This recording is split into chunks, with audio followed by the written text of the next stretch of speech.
Hi guys, welcome to Pixel Affair. It's Kobe here, and in today's video we are going to talk about over 30 shortcuts, quick tips and tricks in Cinema 4D that can actually help you speed up your workflow and can save you a lot of stress and time when you are working. And it's very useful, and it will be nice if you stay to watch the whole thing. You will learn a lot, I promise. So first of all, did you know that if you right click on these arrows in these parameters, it resets it back to default? So if I right click on the position X, either of these arrows, can see it resets it back to 0. I can right click on this one, the same thing. I can right click on either of the arrows, it will reset it back to default. If I do the same in the rotation, the same thing happens, right? And this not just in the coordinates, everywhere that you have these parameters, where do you have the arrows? Let's say in the font, if I right click here, it resets it back to 0. Even in our material, so if I double click on the material, and let's say in the material brightness, I change the brightness, right? If I right click on it, it resets it back to 0. It happens everywhere that you actually can find these parameters. And anywhere you can right click and you see this option, reset to default. If you right click on it, it will reset it back to its default. Next is in the coordinates of any object. If I click on, for example, this P, you can see select the X, Y, Z, all the position parameters. If I click Control and now click and drag, you can see it all applies to the whole parameters. Same thing, if I click on the R, that is rotation, I select the HPB, and now if I click Control and click and drag, you can see it affects all the parameters. Or I can simply type whatever number I want in here. So I can type in 100 and hold Control and type enter, and it will affect all of the coordinates. The same numbers will be applied to all of the coordinates that are selected. The same thing applied to the scale. If I select the S and in here I type like say 5 and hold Control and hit enter, you can see the 5 has been applied to all of the other coordinates. Again, I can hold Shift and click on the R and the P. So now it has selected everything, and I can type in 0 here, hold Control and type, and you can see everything has turned 0. Now it's affecting everything. Next is, do you know we can actually affect the axis of our mode text when it's being affected by mode graph effectors and tell it where it should rotate or scale from? So here I have this text object and I have a plane effector applied to it, right? And it's rotating it. So if I move through it, you can see it's rotating all the text, but it's rotating from the center. The text are rotating from the center, right? But if I want it to rotate from, the text should be rotating from the bottom. Well, it's as simple as, let me actually go into my text object and come to the letters, because we are affecting the letters. And you can see in here we have axis. So now if I click on this and drag it down, you can see our text has moved downwards. So now if I select my linear field and start affecting, you can see now it's the axis, or it's rotating from the bottom of our text. That's how you do something like that. If I select my text field and let's say I put it to this corner, right? And now I come into my text, my plane effector, and change the rotation of the H, right? And maybe bring this one back to 0. You can see if I select the text, the H, and start rotating, you can see where it rotates to. Now the rotation is at the corner, right? So this is how you change the axis of your text depending on where you want it to rotate from. The next is, so there are times that you have object animated, right? And you want to move the animation to somewhere else, right? So in this case, I have this basketball bouncing up and down, right? And if I come to my layers, I have this table here. And now what I want is that I wish the basketball was bouncing on the table. So it means if I take the ball and move it on the table and hit play, it still doesn't work. That means I probably might have to set the keyframes again starting from the table. But no, there is actually a simple way that you can do it. So if you come to the modes, you can come in here and you can see we have animation mode, or you can simply click here and click and hold here. You can see we have animation mode if you have that one selected. Now if I take the ball and move it up, I'm basically moving my animation, so I make sure it's on top of the table. And now if I hit play, now I've moved my animation to the top of the table. So we can move it anywhere we want. It doesn't matter where we have the animation set. For instance, in this scenario, I have this text object here. So if I hit play, you can see it's going through. Now if I select the linear field, right, you can see everything is fine. But what if, for instance, I take the text and type in something longer? Maybe Cinema 4D is good, right? Now the text is longer, and you can see our effector cannot cover everything. We can simply take the effector and set the keyframes again, or we can simply, maybe somewhere in the middle, and take the scale tool, change the mode into animation mode, and now with the scale tool, we can now scale our animation, and you can see the track is scaling, right? So now if I go back and hit play, you can see now it covers the whole thing, and we've not changed, we've not set any new keyframe and everything. So this is how you actually move or scale your animation, and this is very, very useful and very quick if you are using it for simple keyframes and stuff like that. In some instances, if you have a very complex animation, you might have to check scaling and rotation of your animation. Next is, whilst we are talking about moving animation and tracks, let's go back to the basketball scene. So we have the same scene here. The basketball is bouncing on the scene, and in this case I still want it to move. I want to move the basketball on top of the table, but we are not going to use the animation mode. So I'll actually click on it and make sure it's set back to model mode, which is very important. Anytime you are done, you should make sure it's back to the model mode. Now another way I could do is to make the basketball bounce on the table is to actually create a null object, and I'll make the basketball a child of the null object, right? And now I'll move the null object on top of the table, make sure it falls here, and now if I hit play, you can see now it bounces on the table, which is also perfect. But in some instances, what if I want to take out the basketball? If I take out the basketball, immediately I hit play, see it goes back to the floor, right? So I'll undo so that you're back in the null object. But there is something we can actually do to take the basketball out of the null object but still leave it on top of the table, and there's a command called unparent, right? So we can simply I don't know where you can find this command. I know it exists, but I don't know exactly where you can find it. So you can type Shift C and it will bring this dialog, and you can see I have typed in here unparent. So you can type in your unparent and this dialog will come. So I double click, make sure the ball is selected, the basketball is selected before you do that. So Shift C, and now I double click on the unparent, and you can see now the basketball has been taken out of the null but still on the table. So if I hit play, it's still bouncing on the table without going back to the old state. Next is, I have this basketball which when I play it bounces once and that's it, right? But do you know we can actually make it continue bouncing after it has bounced once, keep repeating it? And it's as simple. If I click on this button here, or I can simply come into my Windows if you are using on older version, and you can find a timeline dope sheet here, and you click on it, it will open this tab for you. Now I'll select the bounce, which is this one. I'll select the Y position, and now if I come into the attribute manager, you can see we have before and after. So it tells us what should happen before the animation and after the animation. And in this case, it starts from 0, so we don't need anything before.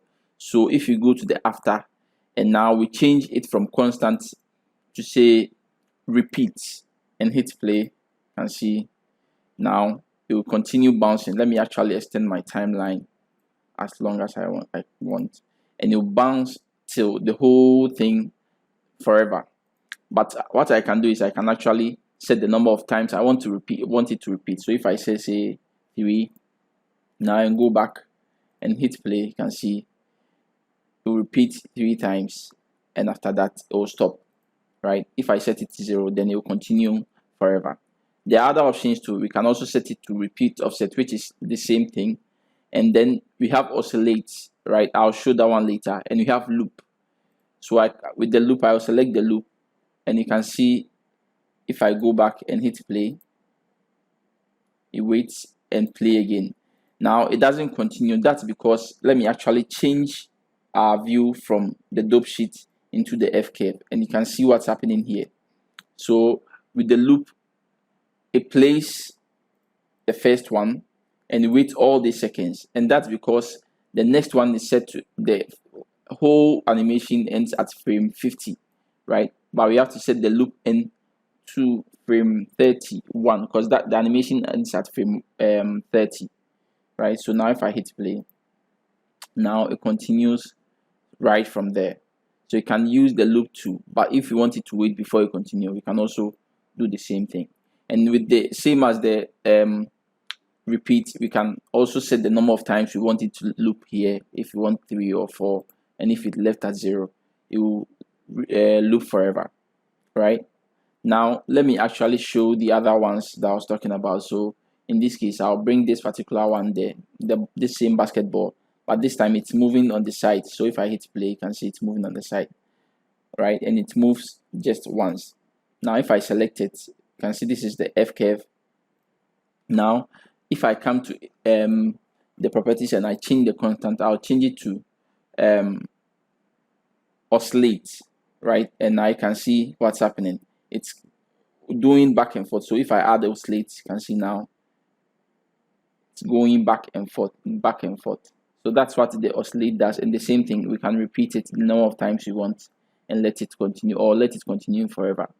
Or we can do continue, but in this case nothing happens because as we have the F curve, we had to have here is a curve, right? If we want the whole thing to continue, we have to set the last one to a linear, or I mean the whole thing to a linear. So if I click on this particular one, you see linear. Now you see there's this black line telling us that it's continuing the line, because now it can predict the movement of our object. So if I hit play, you can see now it will go forever. But the continue mode is very useful or very good usually when you are using it for object or something that is rotating. So rotating, it can continuously rotate forever. Next is in the Cinema 4D hierarchy system, it's easy for you to move children, but when you move parents, it moves along with their children. So in this case, I have this branch here, which is the parent of these berries, and this branch is a child to this null object, right? For instance, so if I take these berries, right, I can simply move it and they will move on their own without even the branch. But now if I take the branch and I want to move it, by automatically it moves with the berry. But we can simply press 7, the number 7, and now we can move the branch, and now it can move on its own as a parent without the children. Next is if I select any object in the viewport. So I'll select one of these berries. So I'll select this and I want to find it in the object manager. If I click and open the berry, you can see we have a lot of berries in here. But for me to scroll all the way down to find it, I can simply, with my cursor in the object, on the object manager, I can press S and you can see if it reviews the object we have selected down here. Or we can simply go to view, scroll to selection, and now the same thing, it will apply, find the object that we have selected in our object manager. But then again, if I have any object selected in the viewport like this one, and I press S with my cursor in the viewport, you can see it frames the object for us. So it's important where you find your cursor. Another thing is that if you want to undo the camera movement that you've done, you can't type Ctrl Z to undo camera. You have to type Shift Ctrl Z, and now it will undo your camera movement. So you can keep typing Shift Ctrl Z to go back the number of times you've moved the camera. So Shift Ctrl Z is for camera and Ctrl Z is for normal objects. Next is if you want to select all the children under this parent berry, we can simply middle click on the parent berry and you can see now it's selected all the children. Or we can simply come to edit, select children, and all the children are selected. So if you want to deselect the parent, you can hold Control and click on the parent, and now it will deselect the parent. We have only the children selected. Next is in any hierarchy where we have child under child under child and you have them all open, right? And let's say you want to close all of them, but you have a lot of it and that can be a pain, right? You can simply come to the mother parent and hold Control, and now if I hold Control and click it, you can see it closed everything. Now if I click this one, you can see now it has closed everything under it. The same thing, I can come in here, the very main one, and I hold control, click on it, and now everything will be folded. Right, if I open it, you can see now we have to open it one. But if you want to unfold everything again, you can still hold control again and now click on it, and now it will open everything that is hidden under. Next is creating filter for some group of objects. So in this case, let's say I like this particular fruit, the one at the back, and this one, maybe the one here, and the one out here, right? And I know these particular ones, I'll be going back to them frequently or a lot, right? So I want to actually group them, but it all falls under this particular group, right? But I want everything to stay the same within this group. What I can do is that I can actually create a selection filter for them. So if I come to my select down here, you can see a selection filter. Now you can create selection object, and now you can see it has given us this object. And in the attribute manager, it has actually added these objects that I selected. Now everything is fine, right? So we have my object, all my objects in here. We can select individually everything. But if I want to go back to those group of objects I selected earlier, I can double click on this selection. And now you can see it has selected all the objects that I selected earlier. So it's very good when you are using it in a lot of a scene which has a lot of objects to create some particular selection for specific stuff, if you know you'll be going back to those particular selections a lot.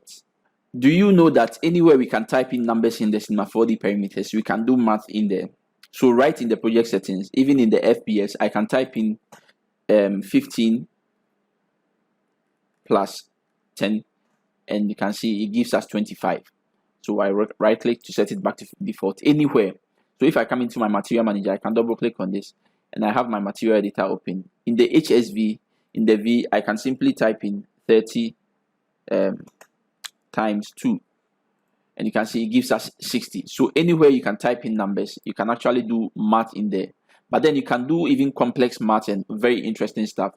So here I'll go ahead and create 5 cubes, or like let me do it 6, and I'll select all the cubes. Now with all these cubes selected, do you know that Cinema 4D, immediately you select a group of objects, Cinema 4D numbers them. So the first one, the object on top will be 0. Cinema 4D always numbers things from starting from 0. So the first one will be 0, the next one will be 1, and it goes down like that. So with all these selected and having numbers, we can simply come to the coordinate, and you can type in num, N-U-M, representing the number Cinema 4D has given our object.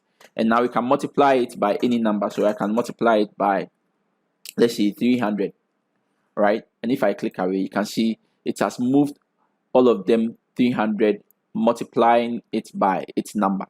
So you can see 300 by this one, it gives us 0. 300 by 1, because this one have the number 1, and it gives us 300. Come here, 300 by this, it gives us 600, like that. Right now, another thing is that if I have all these objects selected, right, and let's say I want to move it like say 57 centimeters away, and I know exactly how I want to move it, right, I can type in here 57 because it will raise the number, right? Or I can simply type in plus 57 because it wouldn't work. Now, but what if I want to actually add it to the number? I can simply type x representing the value that we have. So in here we had 600, right? And here we had 900, and like that. So I select all of this, and if I type x, so it will be 600 and 900, all of them will be represented by the x. And now I can say plus maybe 78, and now you can see it moved all of them. So we've added 78 centimeters to all of them. So now if I go in this, you can see we have 678, 978, and with 1278, all of that. So we can actually use x to represent any value, and now add it to add any number that we want. That's very, very interesting. We can do a lot of stuff with Cinema 4D's math within the Cinema 4D parameters. Now, if you right click on anywhere in Cinema 4D and go to show help, right, it will bring up this Cinema 4D help menu. And if you come down in here, you can see we have appendix. If you click on that appendix, in there we have formulas, and all these formulas, all these numbers here can actually be, all the formula we have in here can actually be typed in these parameters, especially in the coordinate, and do the math in there. So it's very important to note. Next is if you create a new cinema 4D scene, and you can see it gives us this default framing. If I create a cube and probably move it and all of that, do stuff with it, and later I say I want to go back to the default framing, I can simply come to view and can see frame default, and this applies in all objects. So if I go to the other sides like the front view and stuff, and now I move all this side, everything, and I want to frame it back to the default, I can simply come into view and frame default, and now it applies to all the other sides as well. Now, talking about the other views, have you ever done a project where you think maybe it looks good from the other side, other views? So I'll click on this and review the other views, and let's say I like the view from the front here, and I want it to stay like flat, no perspective, or it should look straight on. So I want to render it from this front view. It's simple as when you come to view, you can now set use as render view. So if we check this now, if we render, it's going to use our front view as our render view. So if I hit render to picture viewer, you can see now it's rendering from our front view, right? You can render from any view. So the same thing, if you go to, let's say, the top view, we can actually set use as render view, and now if we hit render, it's going to render our top view, right? So this is a quick tip that can be helpful. Also, in the various view, you can see we have perspective, top, front, and right. But what if you want to see the back? So for instance, you want to see the back here, we can come into this view, the cameras, and you change it from front to back, and you can see now we can see the back. We can change it back to our front. The same thing with the right. It doesn't matter, even with the front, you can change it to the left view, and that will give us the left view. Also, when you come into the windows, we can actually come here and create a new view panel, and you can see it will create extra view for us, right? And now we can have extra view wherever we want. Next is, there are times that you have object and its axis may be way off. So in this case, I have this nice extrude flower, but I can see the axis is somewhere in the middle and the object itself is here. So to get our object axis moving, we can simply press L, right? And you can see it enables our axis here, or we can simply click it here to enable it or disable it. So if it turns blue, it has been enabled. Now we can simply move our axis for it to be where we want it to be. But what we want the axis of our object to be the same as the axis of the child, like that's the flower. We can simply use a different way to do it, and that's by coming to tools. You can see in here we have axis center. If you are using the previous version, you might find it in the mesh section, but in like earlier versions, it has moved to the tools. Now we can simply come here and you can see the actions axis 2. So you can change it to parent 2, right? Immediately we select parent 2 and make sure we select our flower. When you execute, now our extrude has taken the axis of our flower, right? So the parent axis is aligned to the axis of our child. Same way, if we had like our flower off, we could the same way turn it to parent and make sure we select the parent, and it will flip, make our flower take the axis of our parent, right? So whilst we are in the axis tool, let me actually go into this scene. And there are times that when you import some object, you can see all of its axis will be in the center of the object, even though there are several parts. So if I select any of these objects and I move it, you can see it's moving, but its axis is somewhere way off the object. The same thing applies to these ones. Its axis, it's somewhere way off. It's not within the object. So if, like, let's say I rotate it, you can see it's rotating from somewhere. So let's undo and bring it back. So for us to do that, align it to the center, all of the object to have its axis right in their center, we can simply select all of them by middle clicking on the parent object, and you see it has selected all the objects under it. Now I hold Control to unselect the parent itself, and now we have all the child selected. Then I can simply come to the tools, axis center, and choose axis center, right? And in here we can just enable execute axis, and you can see all of the objects now have their center within the object itself, right? So when you want to align it to the object its own center, we have to use the axis tool. Then it will align to the center. But what if, for instance, let me actually create something like a cube.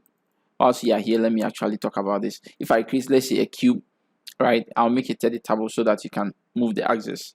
And now I want to align. Right now the axis is in the center, which is fine. But what if I want to move the axis to the bottom here, right? We can simply use that the y, and if I bring it to minus and execute, you can see now the axis has been moved to the bottom. So now I'll rotate it from the bottom. I can actually also move it to, let's say, on the z, right, 100% z, and you can see now it has moved to the down corner here. So that's what the axis center does. There's a lot that we can talk about this one. There can be a whole topic which I can actually dive in. Last but not the least, on the axis, so you can see we have this cube editable, right? So what if we want to align our axis to either of these points? We can just press on the L, and now if we click here, you can see our axis has shifted to this point. Now it rotates from this point. If we press L again and come here, we can align it to this point, whatever point, or either this polygon, and now I can see the center is the axis has moved to this polygon, or even edge. So you can see wherever it highlights, you can now, with L selected, you can click here, and now our axis has shifted to wherever we want. Next is, do you know if we add a subdivision surface to this object, like I'll bring a subdivision surface and I'll make the cube a child of the subdivision surface. So you can see now it's smoothing the edges of our cube. But you know we can actually select an edge and tell it to exclude it or reduce the impact it's having on it. So with the cube selected, I can select any of these points. I can select this point, and now if I press down the period key on our keyboard or the full stop key, right, we press and hold it down and now click and drag, you can see it's actually reducing the impact of the subdivision surface on our cube. So if I press it to the full, you can see now it's not affecting it as much. I can also select this one as well, hold the period key and click and drag, and now you can see it's not affecting them as much. And if you check our cube, you can see there's this tag which has been applied, and if you select the tag, you can see it's giving us a color and telling us which how the impact of the subdivision surface is having on our cube. So we can also select, let's say here again, hold our period key down and click and drag. You can see it's not affecting this part as much. Next is, there are times that you have a scene which is a very huge scene, and for Cinema 4D to work faster and everything, it tries to limit the scene within a certain distance so that it can work faster. But sometimes you might have a very huge scene, and when you start zooming out, you can see your scene will be clipping off, you'll be cutting off. So you get closer, immediately you start zooming out, you'll be clipping off. A quick way to solve that problem is to, if you hit Ctrl D to bring your project settings, right? And now you can see in the scene, in the view clipping, it's set to medium. When we set it to, let's say, large, you can see now it's not clipping anything, but still if we zoom and get closer, go out, you can see everything is fine, right? But what if it's still very huge? Let me actually make this whole scene a bit bigger again, right? And now let's go. You can see now it's clipping again, so we can actually change it again. Ctrl D and bring it and make it even huge, right? So it's telling us Cinema 4D that it's a very huge scene, so don't clip it, right? So in most cases this will be fine. But now with the issue with this one is that if you have something, an object which is very small, like a very small object, so let me create this cube and make it like, say, 1 by 1 by 1, which is very, very small, right? And I want to go close to the object. You can, let me actually press on O to, we will not actually be able to see it because the scene, it will be too small that we can't see. So we have to tell the scene that let me actually hide this one, the city. Let's go. Oh, we can't see the cube because it's too small. Maybe I'll make it 5 by 5 and see if it will show. We still can't see, right? So we have to tell the scene that it's a small scene, right? So that it will recognize. So if I type Ctrl D and come to the scene and reduce it from huge too small, you can see now we are seeing our cube, and now I can zoom out, and now our cube is showing. So it depends on your scene, and you can actually set it. But what if you have those two, like a scene which has huge stuff and at the same time small stuff? Then it means you have to set it yourself. So I can type in Control D and bring our project setting again, and in here you can actually set it to custom. And with the custom, you can now define the tiniest of object and the how far you want the scene to go. So you can go over thousand, millions and stuff, and make this one 0.00001 so that it will recognize everything. But in this case, it can now sometimes slow your scene as well. Next is, have you ever tried to keyframe something like a deformer? You can see the deformer size, right? Keyframe the size, right? But later I want to change, let's say, the Z aspect of it, and realize that you have to keyframe it again because the keyframe is affecting all of it. What you can do is that you can right click on the size and come to user interface, and you can see down here, you can see show subframes. When you click on show subframes, now it will separate all of them, the X on its own, the Y on its own, and the Z on its own. So if it's only X you want to keyframe, you can now keyframe only the X, and now the Z and the Y will be free so that you can use it for whatever you want. And this apply wherever you have those three parameters aligned like that. You can actually show subframes. Even in, for instance, let me actually come to let's say basics. I'll change to custom color, and even in color I can right click and I'll come to user interface, and I can say show subframes. So you can see it's broken it down to RGB for us so that you can actually keyframe whatever we want, and it's very useful in a lot of situations. Next, let me actually create a new scene, and in here I'll create a new material, and I'll create something like a plane. So let me change the axis of the orientation of the plane to -Z so that you can see what's happening. Then I'll apply the material to the plane. So what we're going to do is that we can actually preview animation of our textures right in the viewport, and even in the material manager view as well. So I'll double click on this, and now in the material manager I'll come with the color mode. I'll come to textures, and I'll choose noise, right? I'll click on the noise thumbnail, and in here I can add animation speed to it. So animation speed, I'll add 1, and if we hit play, you can see in the preview we don't see, and even here we don't see as well. But what you can do is that you can right click, and here you can see we have animate. If we enable animate, we check it, now you can see it's showing us the preview in the viewport here. All right, if we hit play, it's still not showing in the viewport, but it's showing in the windows window here.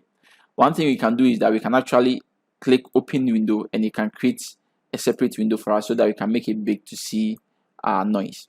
All right, let me close it, and this applies to any material. So for us to see it in the viewport, I'll select viewport, and in the viewport you can see up here we have animate preview. If I enable it, now we hit play, you can see it's now playing in our viewport. Everything is fine.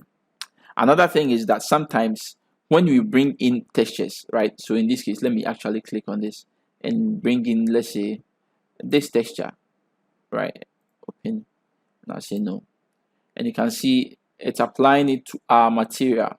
Sometimes the view or the resolution wouldn't be as proper as the way you want it. So in this case, if I come to my viewport, it's set to default. So default, in this case, it's very fine. But sometimes you want to see the full quality of the picture or the texture you brought in. You can now change it to whatever size, as much as 16K in here, right? But if you set it to, like, say, 2K, you can see it's now very sharp, and you can see it as clear as we want. But mind you, if you use this a lot and you have a heavy scene, it can slow your scene down. So usually you leave it at default so that Smartphone can work faster. But if you want, you can make it as high so that you can get a proper preview of your texture.